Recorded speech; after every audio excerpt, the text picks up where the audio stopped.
আপনি এইখানে? Group study শেষ, ওঠো।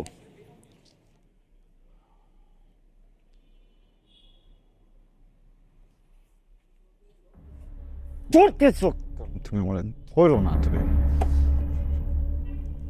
আসো এদিকে আসো। প্রবলেম কি তোমার? অনেক বড় ভুল করে ফেলছো না? বিয়ে করা এখন ঠিক হয় না একদম। বা বিয়ে করে ঠিক হয়েছে, ভুল মানুষকে করে ফেলছো তাই না? হ্যাঁ, আর আমি তো অযোগ্য, আমি তো অপূর্ব, বুঝছো না? আমি তো বউকে ভালো রাখতে জানি না, কিচ্ছু দিতে পারি না, আমার সাথে টাকা নেই। হ্যাঁ, এই জন্য আসছো এখানে। কথা বলতেছো না কেন? কথা বলো, কথা বলো। হেল্প করতে হ্যাঁ, হেল্প করতে চাইছিলাম। সারাদিন রাত কাজ করা আমার ভালো লাগে না, আমি হেল্প করতে চাইছিলাম। আমি হেল্প করতে গেছি, মাতাল মানুষদের সামনে দাঁড়ায় দাঁড়ায় গান গিয়ে আমাকে হেল্প করতে চাইছো। আর কি করছো বলো? এইভাবে হেল্প করে? কথা বলতেছো না কেন? এইভাবে হেল্প করে? আমি বলছি কখন আমাকে হেল্প করো তুমি? আমি চাইছি আমি তোমার কাছে।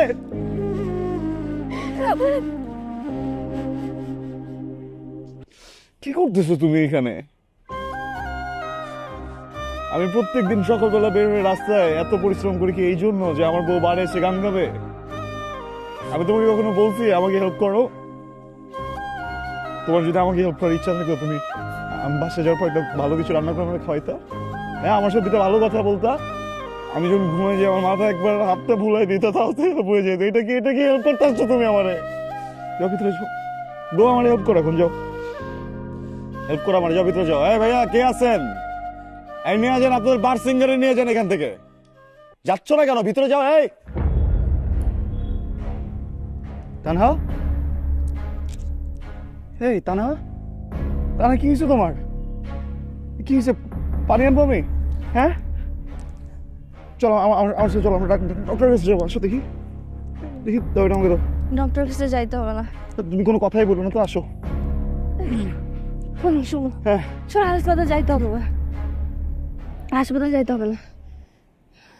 তোমার একটা কথা বলা হয় নাই। কি বলা হয় নাই?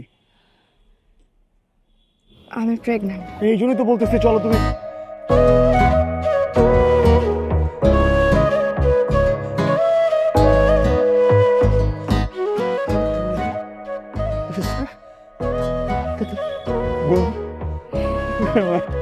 হ্যাঁ, তুমি বাবা হবা।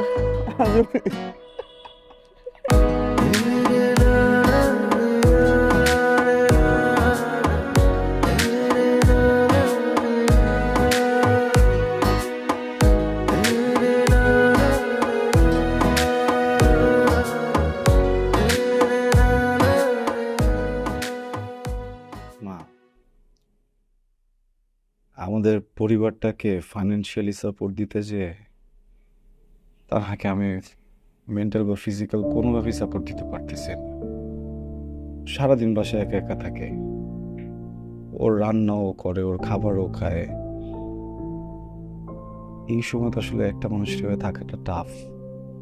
আমি গত পরশুদিন বাসায় এসে দেখি আনকনসিয়াস হয়ে পড়ে আছে। ভাবো একবার, আমার যদি আসতে একটু লেট হইতো, এখন একা রাখাটা ঠিক হবে না। আমি যে বাইরে থেকে একটা কাজের লোক আনবো, এটাও তো বুঝতেছো সবকিছু। শোনো না, বাবার সাথে একটু কথা বলো। আমরা কখনোই বাসায় আসবো না, তার সাথে আমি কথাও বলবো না। তুমি একটু আমাদের বাসায় চলো না। ডেলিভারি পর্যন্ত তুমি যদি তোর সাথে থাকো তাহলে আর কোনো রিস্ক থাকবে না। মানে আমি একটু টেনশন ফ্রি হয়ে সবকিছু করতে পারবো। মা প্লিজ। বাবারে, তোর বাবাকে যদি এখন আমি স্ট্রেট গিয়ে এই কথা বলি, তোর বাবা আমাকে কোনোদিনও যেতে দিবে না। এর যেতে ভালো হয় বলি যে কিছুদিনের জন্য তোর খালামণির বাসায় যাব, এই কথা বলে তোর বাসায় গিয়ে 7-8 দিন থেকে আসতে পারবো। আমার তো মনে হয় সেও অনেকটা ভালো নাই। তুই একটু কথা বল, সে তো মানুষ, চেঞ্জ হইতেও পারে। এলেনা, কার সাথে কথা বলছো তুমি এই রাতে? আসসালামু আলাইকুম বাবা,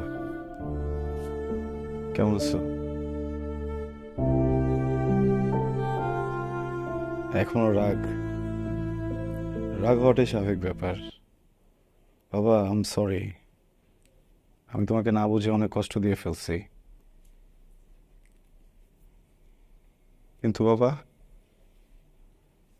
তুমি তো একজন বাবা, একজন সন্তান জন্ম দিছো, তাকে নিজের হাতে বড় করছো। একজন বাবার তার সন্তানের প্রতি যে মায়া কাজ করে, এটা তো তোমাকে শেখানোর কিছু নাই। তোমার অপছন্দে বিয়ে করছি আমি, তো বিয়ে তো করছি, তো একটা সম্পর্ক। তানহার পেটে যে বাচ্চা, এটা তো আমার আমার সন্তান বাবা। তুমি তো ওর দাদা, ওকেও ওয়েলকাম করো নাই। ফোন দিছিলাম তোমাকে, ফোন কেটে দিছো। ইটস ওকে, কিন্তু আমি কিভাবে আমার বাচ্চাটাকে ইগনোর করবো বলো আমাকে? তানহার শরীরের অবস্থা খুব খারাপ, বুঝছো? আমি একা একা সামাল দিতে পারতেছি না। আমি টাকার জন্য আসি নাই, আমি যেভাবে হোক, যা করে হোক, আমি টাকার ব্যবস্থাটা করতেছি। কিন্তু এই সময় আমার ফ্যামিলির একজন দরকার ওর পাশে। তুমি একটু মাকে অ্যালাউ করো না প্লিজ, মা যেন গিয়ে ডেলিভারি পর্যন্ত থাকে।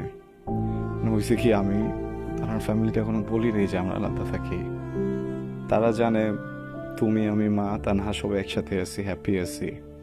এখন যদি তারা ব্যাপারটা জানে, তানহাকে যদি ওখানে পাঠাতে যাই, আমাদের পরিবারের মান সম্মান যাবে বাবা। প্লিজ কিছু একটা বলো, একটা হাক দাও বাবা। আর শোন না, সর, আর শোন না, আর শোন।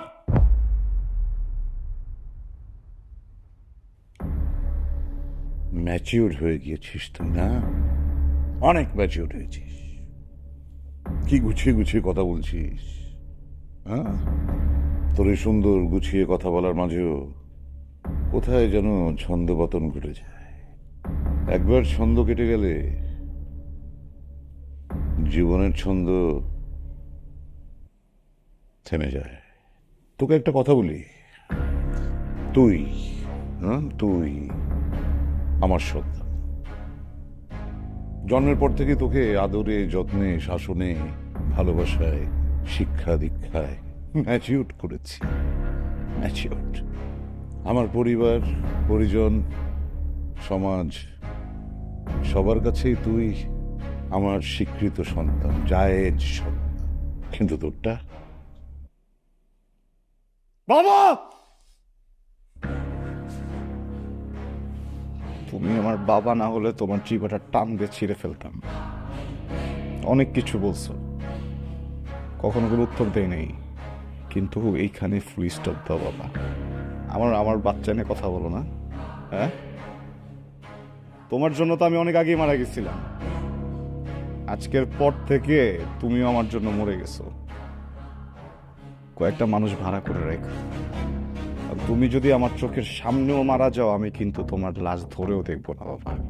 তা না, চলো, ওঠো, মা সরো, ওঠো, চল। চুপ, কথা বল না, শোনো শোনো শোনো, কি?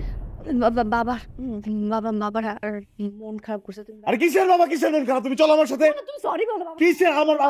আমার বাপ মরে গেছে, তুমি বুঝতেছো না? তাহলে আমার বাপ মরে গেছে, আর একটা কথা বলবো না তুমি, প্লিজ। তুমি ভুল করতেছো বাবা, চলো, মাফ করে দাও বাবা। চলো। বাবা, please, চলো আমার সাথে। বাবা, মাফ করে দাও।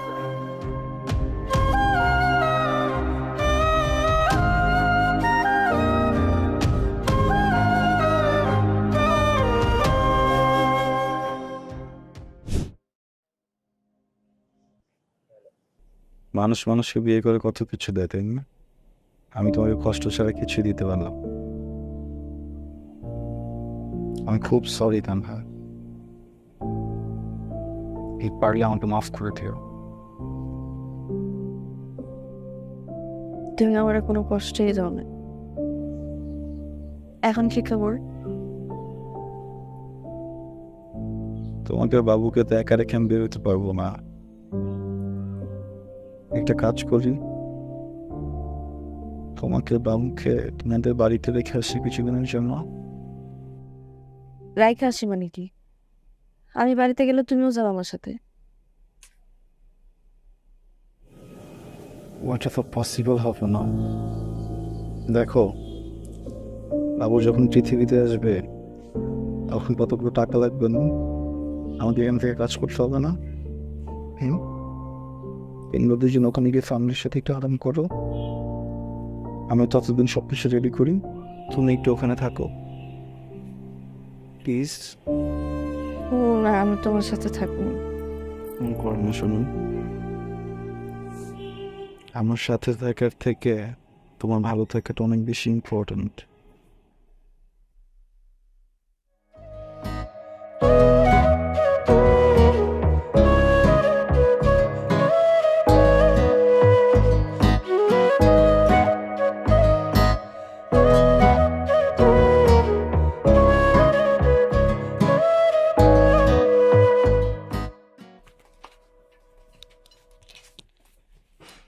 দাঁড়া কি করতেছিস তুই? আটকাইতেছিস কেন আজকে? প্রথমবার জামাই হিসেবে বাড়িতে ঢুকতেছিস, বুঝতেছিস ব্যাপারটা? তুই হিন্দি সিরিয়াল দেখিস না? ওরা কি করে বল, ওই যে বড় একটা কাঁসার ওই যে কি কয় ওটার মধ্যে তোর মুদির দোকানে যা কিছু সব কিছু ঢুকায়, চাল এরপর কি করে ঠিক করে, তারপরে আস্তে করে ঢুকে সব দোষ কাটায়। আমার ঠিক আছে বস, আমি না নতুন বিয়ে করা বউ না, বুঝছোস? আমার বাচ্চা হয়েছে, আমি বাচ্চা দেখতে চাইতেছি। কি বাচ্চা দেখতে যাবে ঠিক আছে, কিন্তু তুই এটা কি পরে আইসস? এটা স্যান্ডেল? আরে ভাই, এক্সাইটমেন্টে মাথায় থাকে এত কিছু, চল তো। তাই বলে বাথরুমের স্যান্ডেল? এই জুতা পরে যদি আমরা ঢুকি বিরিয়ানি তো দূরের কথা, পান্তা ভাত দিব না আমাকে। তুই একটা বন্ধু অর্জুতাটা পর, অযোধ্যার ভিতরে বাইরে কিছু বুঝছোস? এই তাড়াতাড়ি চল। আমার ভাই বন্ধু খাইতে না দিলে মানুষ সমান কিছু থাকবো না বন্ধু। হ্যাঁ সে। আসসালামু আলাইকুম আব্বা।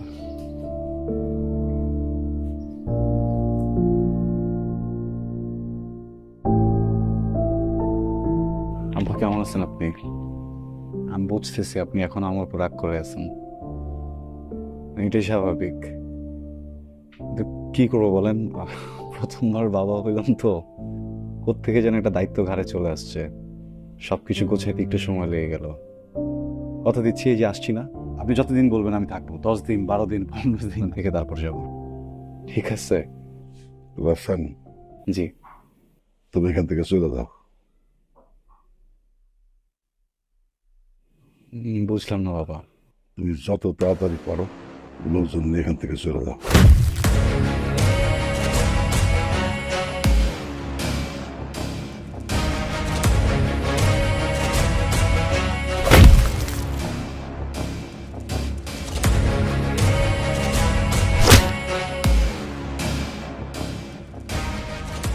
এই আচ্ছা, তোর প্রথম দেখে বুঝছি নদীতে গাজাল আছে। এই ভাই কইছিলাম না এই নদীতে গাজাল আছে, আপনারা কেউ বুঝেন নাই, কেউ বুঝেন নাই। দশটা মতো রাখতেন ফাইনাল খেলে কি তাহলে তাড়াইতে পারতো? হ্যাঁ গাছটা বাচ্চা ঢুকতেছে নিজে পাইয়া হারালো। তুই কি ভাবছস? তুই কি ভাবছস? আমাকে মেখাই দিছস, আমাকে মেখাই দিছস। এই বেটা, আল্লাহর বিচার আছে এই জমিনে। আল্লাহ তোর মেয়ের রয়ে গেছে গা।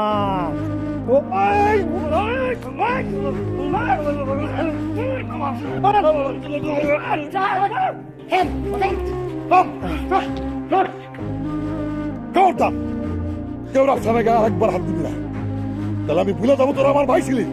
একদম গুলি করে সব গুলি শেষ করে হব।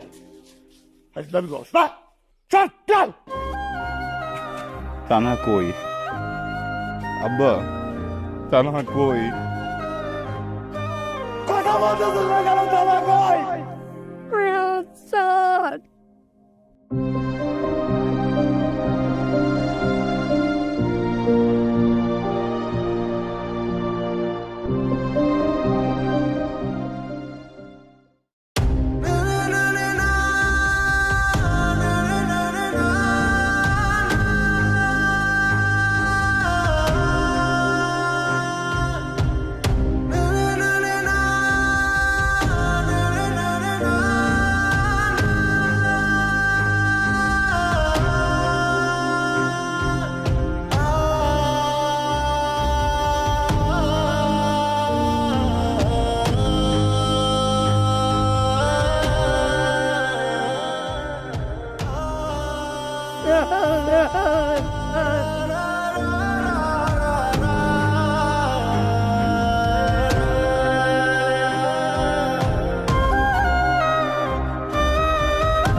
বাবা, আমরা অনেক চেষ্টা করছি, কিন্তু কোনো আমি বাঁচাইতে পারিনি। ডাক্তার বলছে গর্ভ অবস্থায় পুষ্টির অবস্থা। আমি তোমারে বলতে পারবো না, সব ঠিক হয়ে যাবে। আবার সান্ত্বনাও দিতে পারবো না, কারণ সেই অবস্থা আমার নাই। আমার মেয়েটাই তো মরছে।